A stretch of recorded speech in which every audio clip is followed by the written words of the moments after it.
Angélique Croteau, 23 ans, qui habite au 3e étage d'un immeuble, est dans son lit et s'apprête à dormir. Mais une balle de fusil lui perce le corps peu après 22 heures.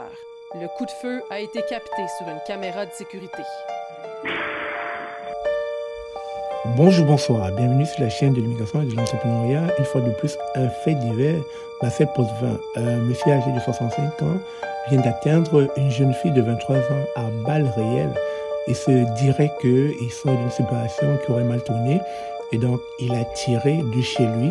Il est à 2 étages plus bas. Il a tiré de chez lui. Il a atteint une jeune dame de 23 ans qui était couchée dans son lit. Et le papa est dévasté. La famille est dévastée. Je vous laisse sur la vidéo. Stéphane Croteau, le père d'Angélique, est avec nous. Bonjour, M. Croteau. Allô? Comment vous allez ce matin? Je suis dévasté, là, totalement. On le serait à moins.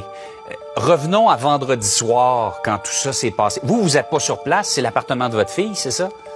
Ouais, c'est ça. Comment vous apprenez ça? Racontez-nous un peu la séquence des événements vendredi soir. Ben, il devait être peut-être 11h et quelques, je sais plus exactement. J'ai reçu un appel de ma fille qui me dit qu'elle s'est fait tirer, puis ça semble irréel, là.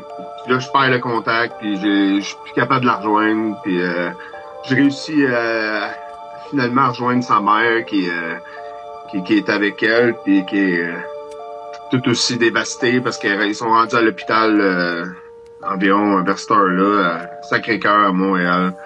Angélique souffle le martyr, elle est même plus...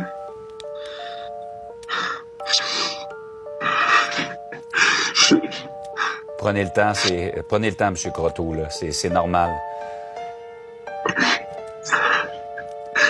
Écoutez, là, aujourd'hui, j'ai plein d'entrevues.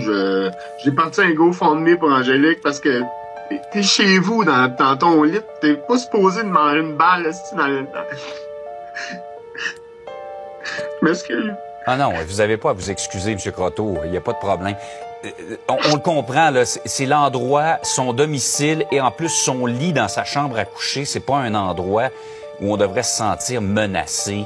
Et pourtant, ce gars-là a tiré dans le plafond, 2 étages plus bas, et ça a atteint votre fille. Dites-moi, qu'est-ce que vous savez de la gravité de ses blessures? Elle est hors de danger, mais elle va avoir des séquelles de ça, là. Là, présentement, elle a une stomie. Elle a une sonde pour l'urine. La stomie, elle va l'avoir pour un minimum de 6 semaines pour faire guérir son bas de corps, là. Mm-hmm. Puis il devrait, si tout va bien, il devrait en remettre ça comme faut.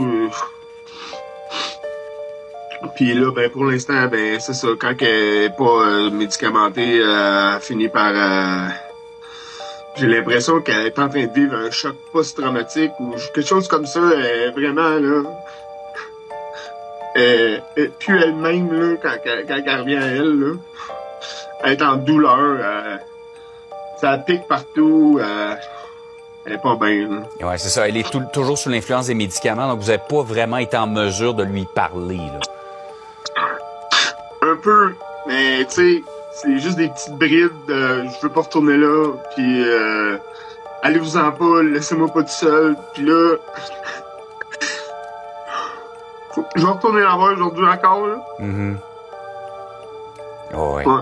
Et ça arrive en plus, elle va avoir 24 ans, quoi, jeudi? Oui. Sa fête, c'est le 24 octobre. Je vais tout faire. Tout faire ce qui est en mon pouvoir. J'ai parti un GoFundMe, là. Je sais même pas comment ça marchait. J'ai parti ça. Je le partage en grand nombre. Puis j'espérais de vous parler, monsieur, justement pour faire peut-être ça au grand jour, parce que faut que ça touche le plus de monde possible, ça n'a pas de bon sens. Si t'es pas supposé d'être pas en sécurité chez toi, dans ton lit, tu sais, c'est n'importe quoi. Je m'excuse. Le gars qui a fait ça, vous le connaissez pas, le Marcel Potvin, 65 ans. Comment vous vous sentez face à cette personne-là?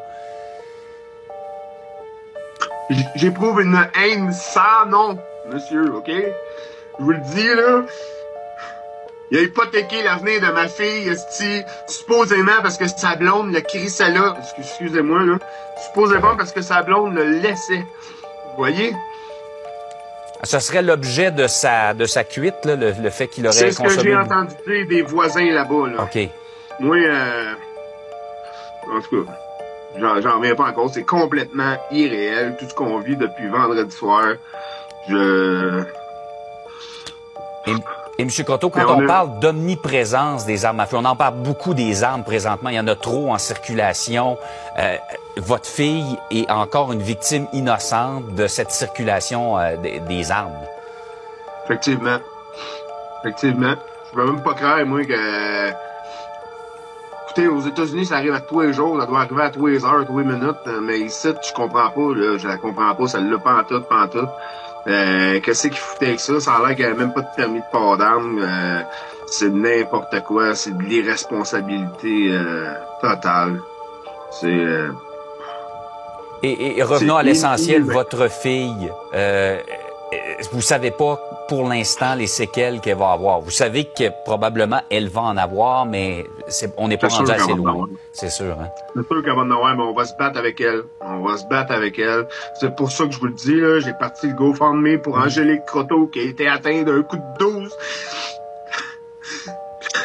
Je veux que ça soit partagé au maximum. Ma fille, là, elle demandait pas ça, c'est d'avoir un avenir de marde de même.